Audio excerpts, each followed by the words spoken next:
Hello and welcome back to our channel. So today in this video, we will be talking about how to change page color in Google Docs.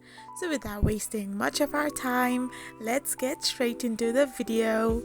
So first of all you need to do is open a web browser of your preference and type in the URL docs.google.com. Once you type it in, you need to select a blank page. Now, after you do so, all you need to do is simply press on the file option. There, at the end of the options, you can find page setup. So simply tap it open and here you can find the page color option. Now press the drop down menu bar and select the color you want to change your page into. Now simply press on OK and this will change your page color into your desired color selection.